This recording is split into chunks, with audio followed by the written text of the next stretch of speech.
살펴보고 있는 이 호세아는 하나님께서 북이스라엘 백성들의 죄를 책망하시고 또한 그 죄를 심판하시겠다라는 하나님의 말씀으로 이어지고 있습니다.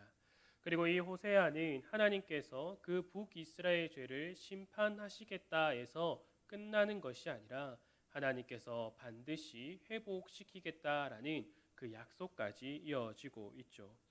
오늘 우리가 살펴보는 4장 후반절부터 또 5장 상반절에서까지는 하나님께서 다시금 북이스라엘의 죄를 책망하고 계십니다.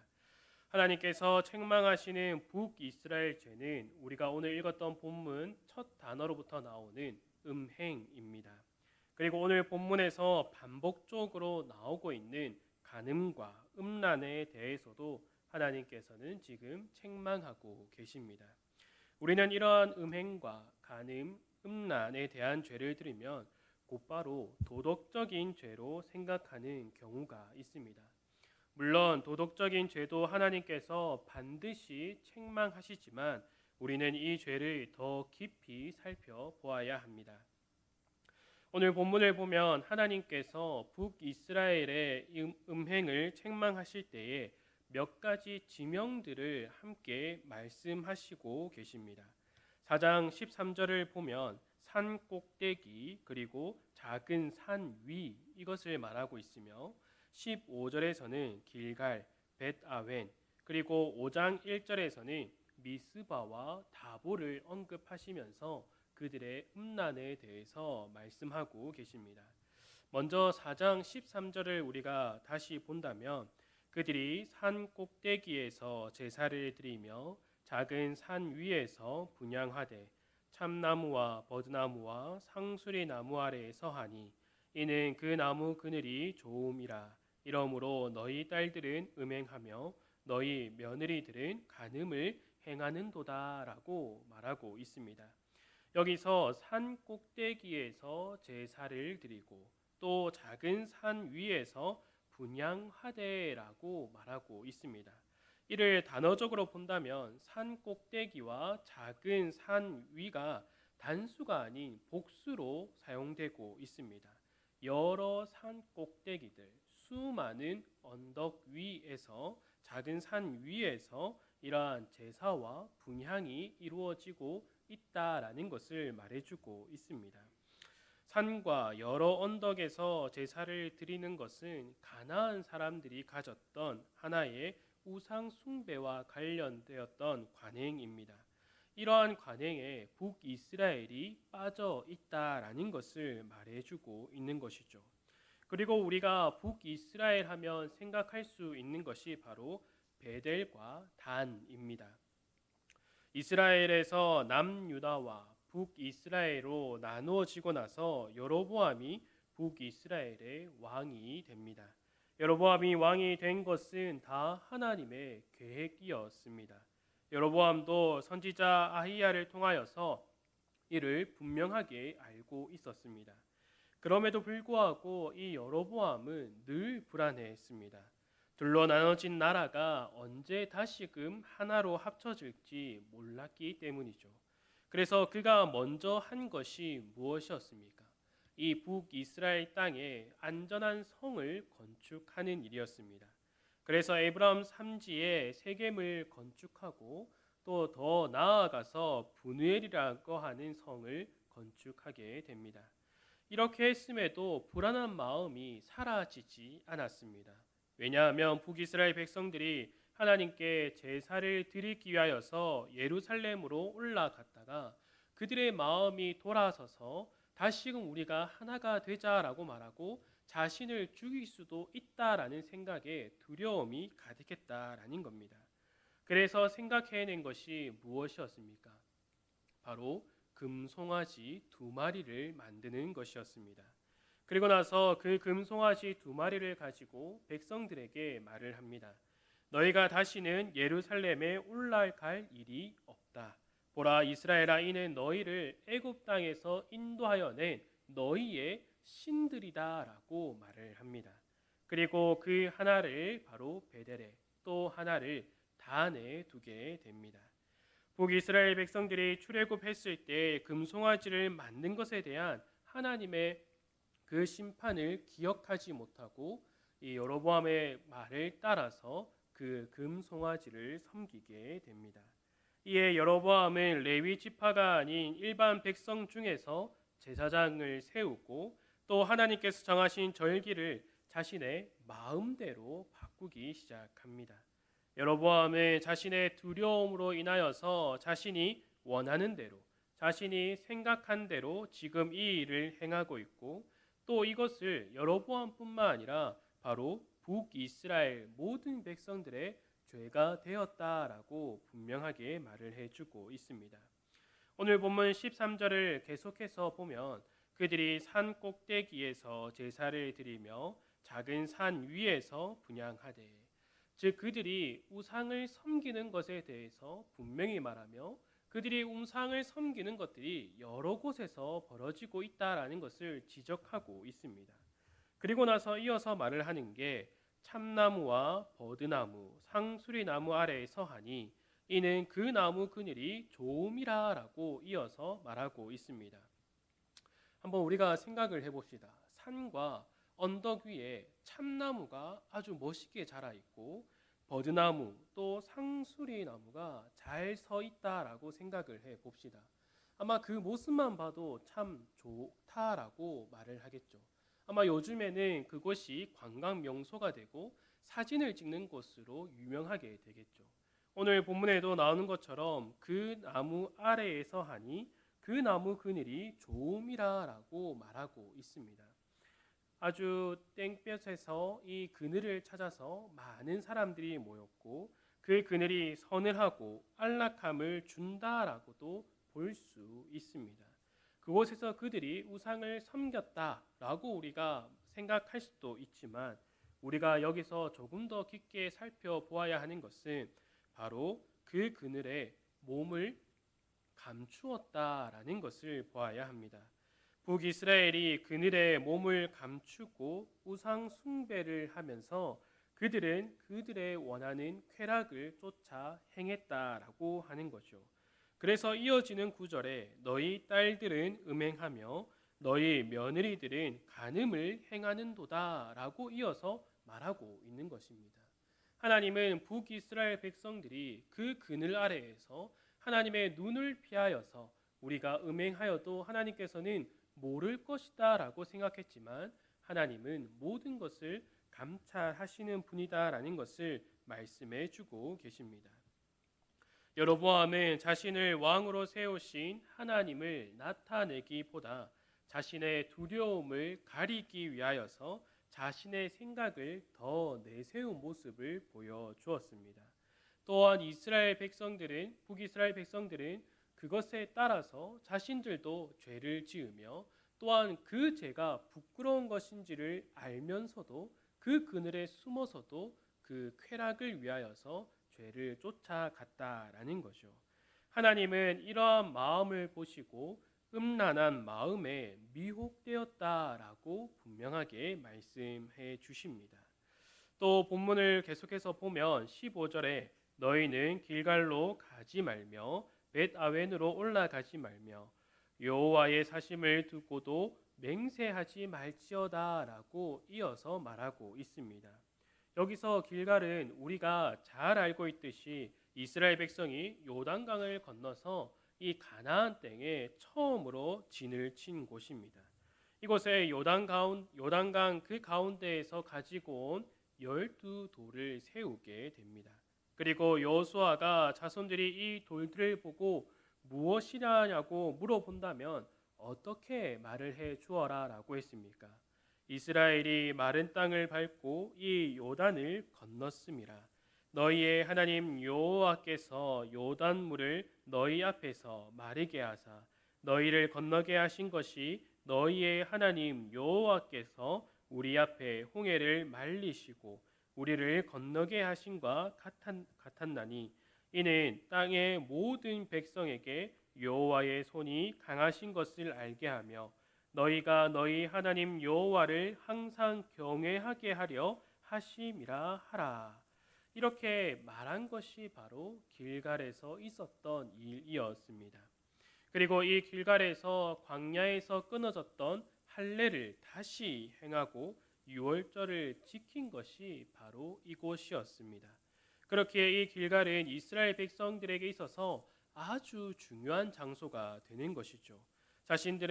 자신들이 하나님의 백성이라는 정체성을 다시금 확인한 곳이었고, 또한 그들이 이것을 생각할 때마다 우리는 하나님의 백성이다 라는 것을 다시금 생각하는 곳이 됩니다. 이처럼 길갈은 여호수아가 말한 것처럼 하나님을 항상 경외해야 한다라는 것을 알려주는 장소가 되었습니다. 그러나 이러한 길갈이 점차 우상을 숭배하는 곳으로 변화되었다라는 것이죠. 이에 하나님은 그 길갈로 올라가지 말라라고 하십니다. 하나님은 그들에게 우상을 섬기지 말라라고 말씀하고 계시는 것이 아니라 너희가 나를 경외하지 않는다라는 것을 분명하게 말씀해 주는 것이죠. 벳아웬도 마찬가지입니다. 이 벳아웬은 베델 근방에 있는 작은 마을을 뜻하기도 하지만 여기서는 하나님의 집이라는 뜻을 가진 베델을 허무의 집으로 바꿔서 부르는 것입니다. 허무의 집으로 바꾸어서 벳아웬이라고 부르고 있는 것이죠. 우리가 알고 있는 베델은 어떠한 곳입니까? 아브라함이 갈대아 우르에서 떠나 가나안 땅에 처음 들어와서 하나님께 그 제단을 쌓았던 곳이고, 야곱이 그 돌베개로 단을 쌓고 하나님께 예배를 드렸던 곳이 바로 이 베델이었습니다. 이러한 곳을 여로보암이 금송아지를 세워서 우상을 섬기는 곳으로 만들었다라는 거죠. 그래서 하나님은 북이스라엘 백성들에게 하나님을 경외하도록 하는 것에 음란한 마음이 가득한 곳으로 만들어졌기 때문에 너희는 더 이상 거기로 갈 필요가 없다라는 것을 말해주고 있습니다. 또 이어서 하나님은 여호와의 사심, 그 살아계심을 두고 맹세하지 말 것을 알려주고 계십니다. 이는 북이스라엘 백성들의 헛된 죄사를 두고 말씀하고 계십니다. 북이스라엘 백성은 하나님을 경외하기에 하나님께 제사를 드리고 있는 것이 아니라 자신이 원하는 것을 얻기 위하여서 어떠한 목적을 두고 하나님께 제사를 드렸다라는 겁니다. 이는 바로 우상에게 하는 짓과 동일한 것입니다. 자신이 하고 싶은 일, 성취하고 싶은 일이 있는데 자신의 힘으로는 다 할 수 없다라고 생각이 드니 어떻게 합니까? 어떠한 재물을 바치거나 정성을 다함을 통하여서 마치 등가 교환처럼 얻고자 하는 것을 얻어내려고 하는 것이 바로 우상을 섬기는 일입니다. 이러한 우상을 섬기는 모습 그대로 하나님께 제사를 드리고 있던 것이 바로 북이스라엘의 모습이었다라는 거죠. 하나님은 이러한 북이스라엘의 음란한 마음을 감찰하시고 길갈로도 베아웬으로도 가지 말고 하나님을 살아계심을 두고 맹세하지 말 것을 알려주고 계십니다. 이어지는 5장에 나오는 미스바는 사무엘 선지자가 이스라엘 백성들에게 아스다롯을 비롯한 이방 신들을 다 버리고 하나님께로 돌아오라라고 외치며 이스라엘 백성들을 모은 곳입니다. 이스라엘 백성은 이 미스바에 모여서 금식하며 우리가 하나님께 범죄하였다라고 고백한 곳이기도 했습니다. 이스라엘 백성들이 이렇게 미스바에 모여서 하나님 앞에 금식하고 그 죄를 고백한다라는 것을 블레셋 사람들이 듣게 됩니다. 그래서 이 블레셋 사람들은 이스라엘 백성들이 한 곳에 모였으니 한 번에 치자라고 하고 군대를 이끌고 올라왔습니다. 이에 이스라엘 백성들이 두려워하죠. 이때 어떻게 합니까? 사무엘 선지자가 양 한 마리를 가지고 와 제사를 드리고 난 뒤에 하나님께서 그 응답을 해 주십니다. 그들 가운데 우레가 떨어지고 블레셋 사람들이 도망치자 이스라엘 백성들은 그들의 뒤를 쫓아 전쟁에 승리하게 됩니다. 이 블레셋을 물리치고 미스바와 센이라는 곳 사이에 돌을 세워서 하나님께서 우리를 여기까지 도우셨다라고 하며 이를 에베네셀이라고 부르기도 합니다. 이러한 곳이 북이스라엘에 있어서 이제는 올무가 되었다라고 말을 하고 있습니다. 그리고 가나안 왕 야빈의 군대 장관 시스라와 전쟁을 하여 크게 승리한 곳이 바로 오늘 본문에 나오고 있는 이 다볼을 말하면서 이 다볼 위에 그물이 되었다라고도 말을 하고 있습니다. 즉 북이스라엘이 곳곳에서 하나님을 배반하고 우상을 섬기는 곳으로 가득해졌다라는 것을 말해주고 있는 것이죠. 여기서 하나님은 분명하게 북이스라엘의 죄를 말씀하여 주십니다. 우상이 너희를 미혹한 것이 아니라 너희가 너희의 음란한 마음에 미혹되었다라는 것을 말씀해 주시죠. 즉 음행은 우리가 도덕적으로 생각하는 것만 말하는 것이 아니라 우리 속에 있는 죄의 본성의 유혹에 넘어가 하나님을 떠나가게 되는 것이 바로 음행이며 음란이다라는 것을 말해주고 계시는 겁니다. 하나님은 이렇게 북이스라엘의 죄를 밝히시고 그들의 마음과 중심을 감찰하시는 분이다라는 것을 분명하게 말씀해 주십니다. 그리고 이들을 벌하겠다라는 것이 호세아 5장의 내용입니다. 하나님은 이러한 음란한 마음에 미혹되어 음행이 가득한 북이스라엘의 모습을 드러내시고 벌하시겠다라고 하시면서 반드시 회복시키겠다라는 말씀도 이어서 해주고 계십니다.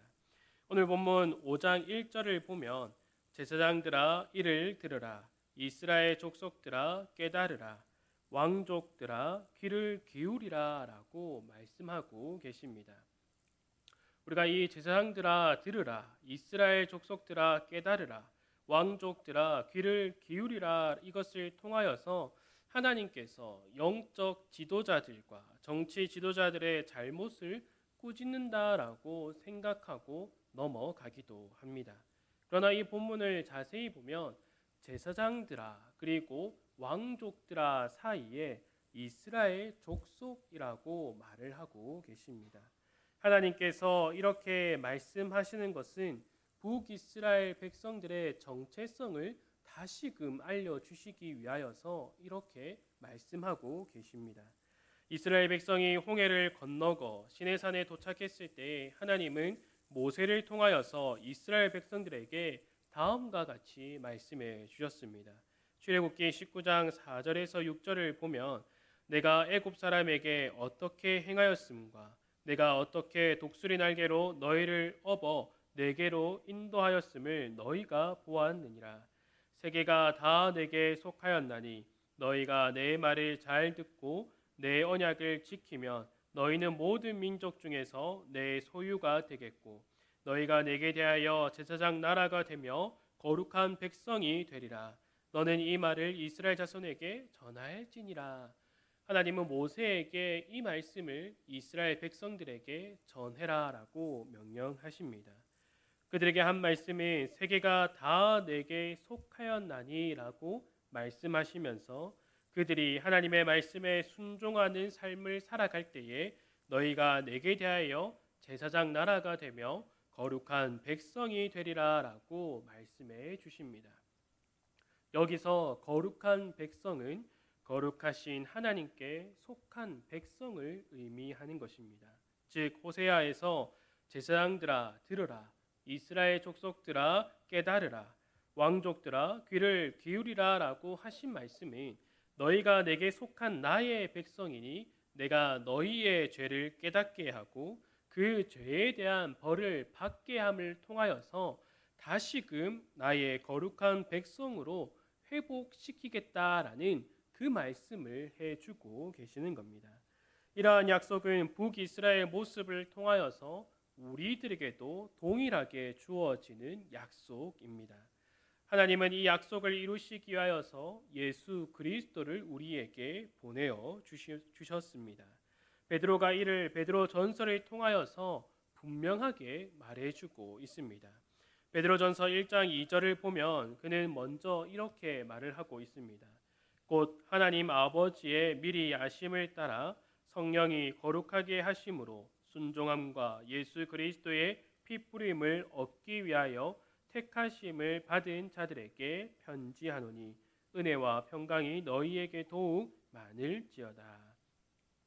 하나님 아버지의 미리 아심을 따라 하나님께서 창세 전에 택하심, 그 영원 작정을 말하고 있으며 이를 이루시기 위하여서 예수 그리스도께서 피를 흘리셔야 했으며 그로 인하여 성령 하나님을 통하여 거룩하고 순종의 자녀로 자라가고 있는 우리들에게 말하면서 너희는 택하심을 받았다라는 것을 분명하게 말해주고 있죠. 그리고 베드로는 이어지는 2장 9절에서 이렇게 말을 하고 있습니다. 그러나 너희는 택하신 족속이요 왕 같은 제사장들이요 거룩한 나라요 그의 소유가 된 백성이니 이는 너희를 어두운 데서 불러내어 그의 기이한 빛에 들어가게 하신 이의 아름다운 덕을 선포하게 하려 하심이라. 여기서 이 베드로가 무엇을 말하고 있습니까? 너희를 어두운 데서 불러내었다라고 말하고 있습니다. 이 어두운 데서 불러내었다. 우리가 그 죄 가운데 죽어 있었던 자들이다라는 것을 말해주고 있습니다. 그곳에서 우리를 하나님의 백성으로 택하신 족속으로 또한 왕 같은 제사장들로 거룩한 나라로 우리를 택하여 불러주셨다라는 것을 말씀해주고 있습니다.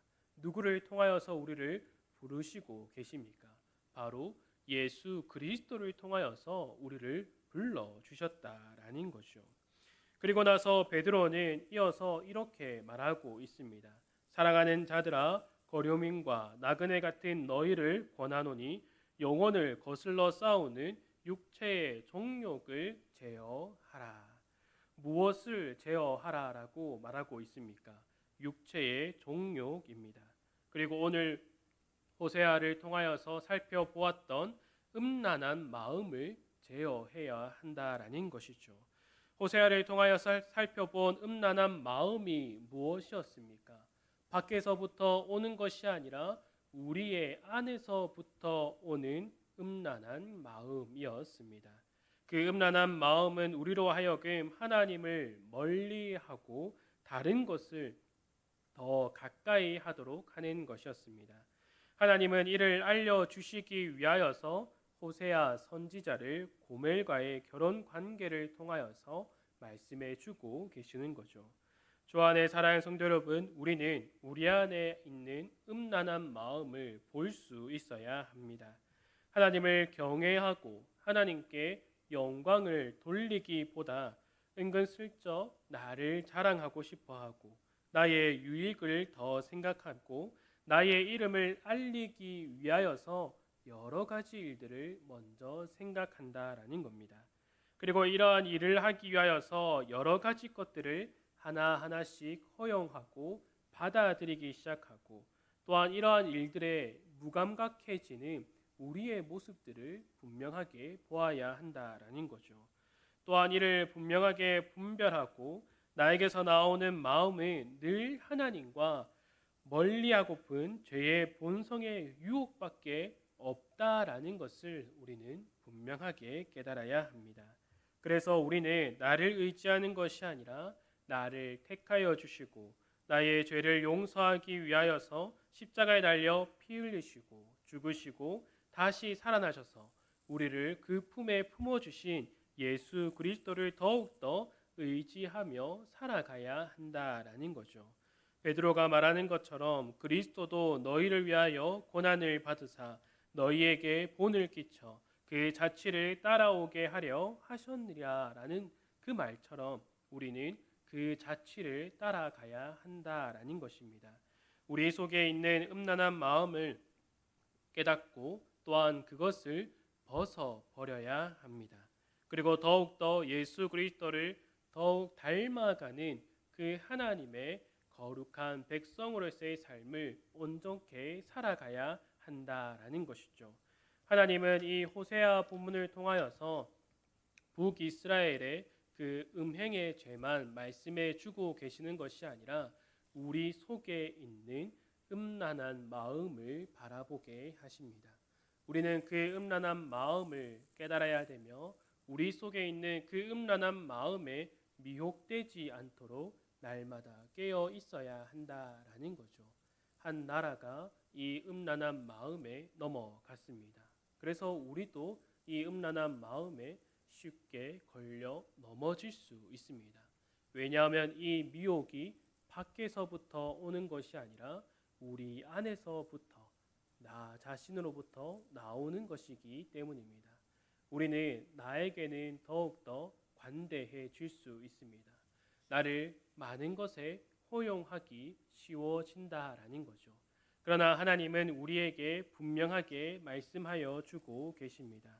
더욱더 깨어 있으라라는 그 말씀을 통하여서 또한 이러한 곳에서 우리가 이겨내는 것이 아니라 늘 하나님 보좌 앞에 엎드려 힘과 능력을 구함으로 모든 것을 하나님께 맡김으로써 그 음란한 마음의 미혹을 벗어 버릴 수 있다라는 것을 우리에게 말씀하여 주고 계십니다. 주 안에 사랑하는 성도 여러분, 이러한 음란한 그 마음을 벗어 버리고 온전히 하나님만을 의지하고 하나님께 붙들린 자로서 그 택하신 백성에서의 삶을 온전히 살아가는 우리 모든 성도들이 되기를 간절히 소망합니다. 함께 기도하도록 하겠습니다. 하나님 아버지 감사합니다. 우리 안에 있는 마음을 깨닫게 하여 주시고 우리 안에 있는 그 음란한 마음들을 다 벗어버릴 수 있도록 주님 붙들어 주시옵소서. 오직 하나님만을 바라보며 하나님의 영광을 위하여서 살아가는 하나님의 거룩한 백성으로서의 삶을 살아갈 수 있도록 붙들어 주시옵소서. 아주 사소한 일조차도 우리가 취하려고 하지 아니하고 나의 이름과 나의 생각과 나의 뜻을 더욱더 내세우는 것이 아니라 이러한 모든 것들을 하나님 앞에 다 내려놓으며 하나님만을 의지하는 그 삶을 살아갈 수 있도록 붙들어 주시고 우리에게 교만한 마음과 음란한 마음이 더욱더 드러나는 것이 아니라 이러한 모든 것들을 다 벗어버리고 하나님께 늘 순종하는 늘 매일의 매일의 그 순간마다 하나님께 순종하는 삶을 살아갈 수 있도록 우리를 붙들어 주시옵소서. 이 모든 것 예수님의 이름으로 기도드립니다. 아멘.